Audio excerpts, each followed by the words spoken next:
Okay, I'm going to do something that I have never, ever done before, which is give a thought to Kathy Griffin. And the reason I want to do it, it's not about Kathy Griffin, and this is not going to be an outrage show. I'm so outraged at Kathy Griffin. Kathy Griffin is what she is.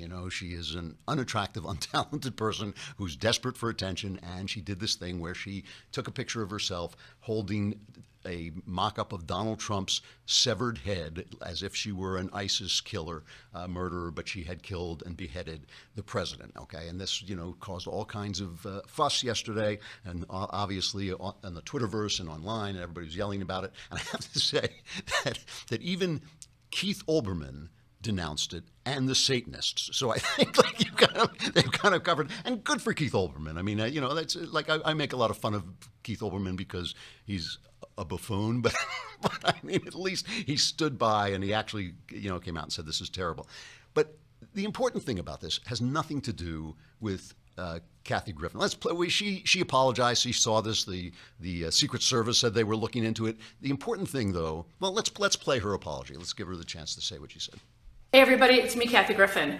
I sincerely apologize. I am just now seeing the reaction of these images.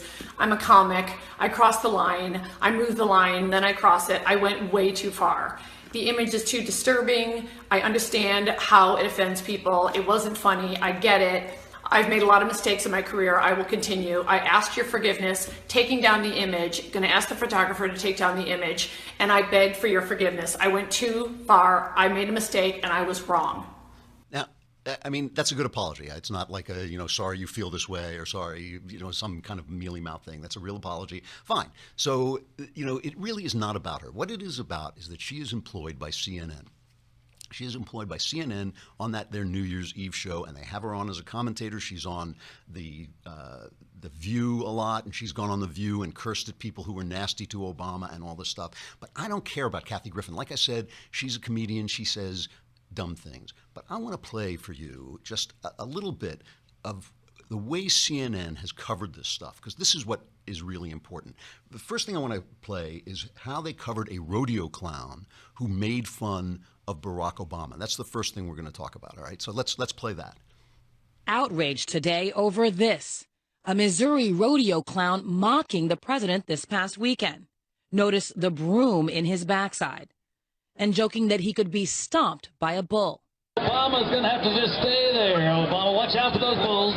President Obama. Hey, I know I'm a clown. He just run around acting like one, doesn't know he is one. The Rodeo Association later apologized, and the state's Republican Lieutenant Governor Peter Kinder called the act disrespectful on Twitter, saying, "We are better than this. The state fair has banned the clown." It's just the latest jab at the president. Others have carried clearly racial undertones. And this went on for a week, at least, until the clown was fired and had to take sensitivity training, okay? This is a rodeo clown, so he's like pulling down 7 figures, right? This guy is not he's not like some billionaire. This is a rodeo clown. CNN forced him, basically ran a campaign against him, all right? Now, I want to go back, and you remember Gabby Griffiths, congresswoman, she was shot, and she was shot. They tried to make it sound like she was being shot. She had been shot by some right-winger because she was a Democrat. She had, in fact, been shot by a psychopath who was actually kind of a left-winger, but mostly what he was a psychopath, okay? Candy Crowley, Creepy Crowley, the woman who, stepped in to protect Barack Obama during a debate with Mitt Romney, right? She has Democratic Senator Dick Durbin on, and the whole thing is how the rhetoric, remember the rhetoric? Do you remember this? It was the rhetoric that caused this shooting. It wasn't the fact that the guy was a psychopath. It was conservative rhetoric, and the one that kept coming up was Sarah Palin had run a campaign where she had targeted different congressional sites, and she had put a rifle target over those congressional sites, and this was what had caused this violence. Listen to Candy Crowley and Dick Durbin. When you talk about, putting those that you want to defeat in crosshairs sort of graphically, on the internet, you're talking about Sarah Palin here. And I guess that the undertow, and certainly it's not an undertow on the internet, but the undertow with politicians now speaking publicly is, well, the Republicans and the Tea Party and Sarah Palin have gone way too far in their rhetoric. It's been violent rhetoric, and therefore this sort of thing happens. Are you making that direct connection? I don't think you could ever make that direct connection, but don't we have an obligation, those of us in public life and those who cover us, to say this is beyond the bounds? It may be constitutionally permissible, but it shouldn't be acceptable rhetoric. Okay, so now we have Katy Griffith, employee of CNN, who has the president's head, and it was very realistic. It was very ugly. Apparently, the president's son was frightened by it, thought it might actually be real for a minute. Holding the president of the United States' bloody head like she's an ISIS terrorist. Nobody on CNN covers this, first of all, until Jake Tapper, who basically forced it onto the air and said that he thought it was disgusting. And he was talking to Molly Ball of The Atlantic, and I'm not sure who the other panelist was. This is their reaction. I mean, I have a hard time bringing myself to care about something like this. I think it just speaks to the need to see themselves as a victim that they have, that they're constantly being persecuted. It's constantly... The Trumps you're talking about. The Trump people are constantly having to point to the elites who are looking down on them. Of course, like, comedians and celebrities say dumb stuff and do dumb stuff, and violence is not appropriate, but I just don't think that that's the source of President Trump's problems. David? I think we've got much bigger issues to focus on than Katy Griffith. Jen, do you want to weigh in at all? Agreed with David.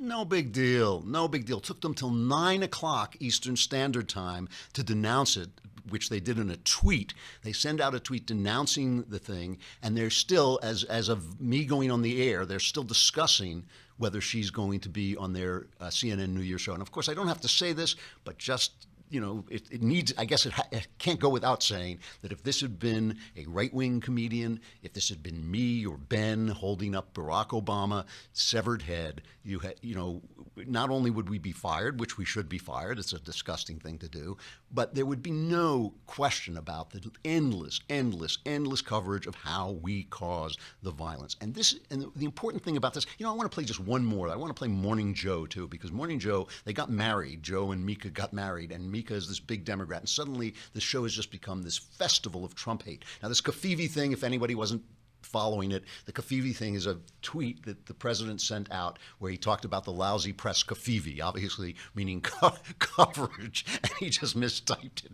misspelled it. How come he doesn't have his auto spell on? You know, maybe that was his auto spell. So, you know, the Twitter went nuts. What's Kafivi? And even Trump tweeted out, you know, I hope, you know, somebody figures out what Kafivi means.